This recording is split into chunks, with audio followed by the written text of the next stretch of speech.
اسلام نے social responsibility کو theoretical نہیں دیکھا. آئیے بالکل شروع میں دیکھیں. نماز با جماعت پڑھنا ذرا ثواب ہے. آپ گھر میں نماز پڑھتے ہیں ثواب ہے، لیکن اگر مسجد میں جا کے با جماعت پڑھتے ہیں تو زیادہ ثواب ہے.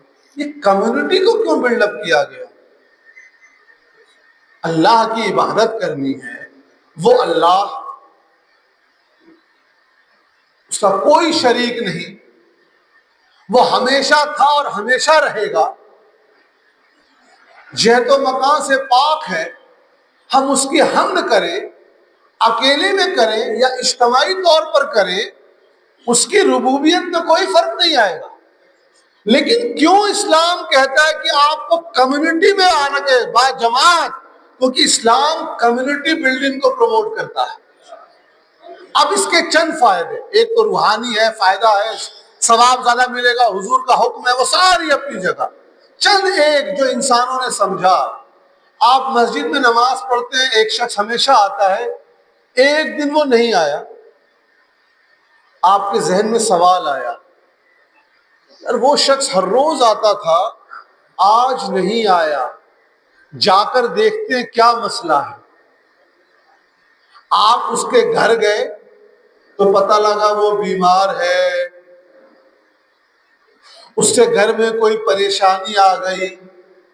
اب اس کو جوڑیے کہ تمہارا اگر کوئی بھائی بیمار ہے تو اس کے عیادت میں جانا ہے، اس کا ثواب. اور حدیث قدسی ہے مشہور، قیامت کے دن اللہ تعالیٰ فرمائے گا کہ میں جب بھوکا تھا تو نے مجھے کھانا کیوں نہیں کھلایا؟ بندہ عرض کرے گا اللہ تو رزاق، تو بے نیاز، تو کب بھوکا تھا؟ حکم ہوگا میرا فلاں بندہ جب زمین پر جب تو تھا، زمین کی زندگی میں تھا، میرا فلاں بندہ بھوکا تھا، اگر تو نے اس کو کھانا کھلایا ہوتا تو تو نے مجھے کھانا کھلایا ہوتا. تنہائی کا تصور ہی نہیں. میں بیمار تھا، تو میری عیادت کو کیوں نہیں آیا؟ بندہ عرض کرے گا یا اللہ جل جلالہ و من والہ، تو بیمار کیسے ہو سکتا؟ تمام عیب سے پاک ہے اللہ تبارک و تعالی. اللہ تبارک و تعالی فرمائے گا میرا فلاں بندہ زمین پہ بیمار تھا، اگر تو اس کی عیادت کو گیا ہوتا تو میری عیادت کو دراصل آیا ہوتا. غور کیجئے، اسلام یہ نہیں ہے کہ آپ ایک ٹاپو پہ چلے جائیے، ایک آئی لینڈ پہ چلے جائیے، ایک جنگل پہ چلے جائیے اور وہاں اللہ تعالیٰ کی عبادت کیجئے. نہیں، اسلام کہتا ہے آپ کو سوسائٹی کو بھلا کرنا ہے. مسجد میں آپ کا بھائی ہر روز نماز کے لیے آتا ہے، نہیں آتا، آپ پہنچے، آپ کو پتہ لگا پریشانی تھی، آپ نے اس کو مدد کر دی. یا ایک شخص ہے جو 6 مہینے سے ایک ہی کرتے پجامے میں آ رہا ہے، تو آپ کو پتہ لگ گیا بھائی یہ معاشی مالی طور پہ کمزور ہے، اس کے پاس پیسے نہیں ہیں، اسی لیے جمعہ کے دن جو اچھے کپڑے پہننے کا اہتمام کرنا ہے وہ بھی نہیں کر پا رہا ہے. آپ نے بنا کچھ بولے جا کر بند مٹھی سے اس کی مدد کر دی.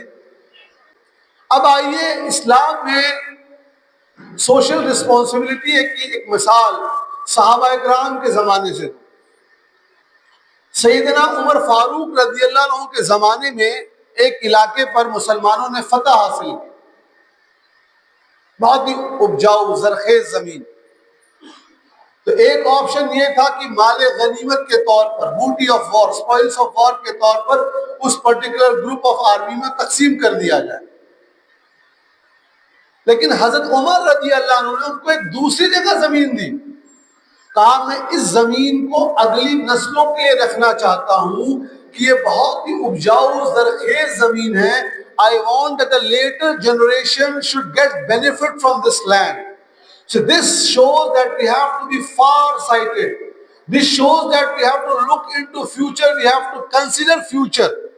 We do not know what might be the outcome in future.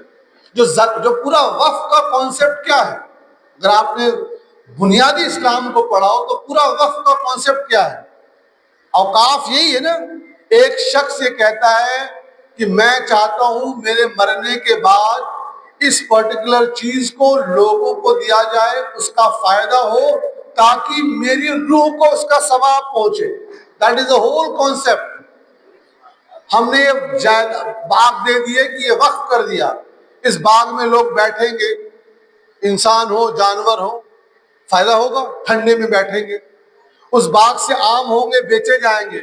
ہم نے ہاسپٹل بنوا دیا، ہم نے ہاسٹل بنا دیا، ہم نے اسکول بنا دیا. وہ اس لیے کہ ہمارے مرنے کے بعد ہم کو جو ایصال ثواب ہے، صدقہ جاریہ ہے، وہ جاری رہے. یہ پورا وقف کا کانسیپٹ ہی یہ تھا. ہم نے اس کو اگنور کیا، ہم نے اس کو سمجھا نہیں.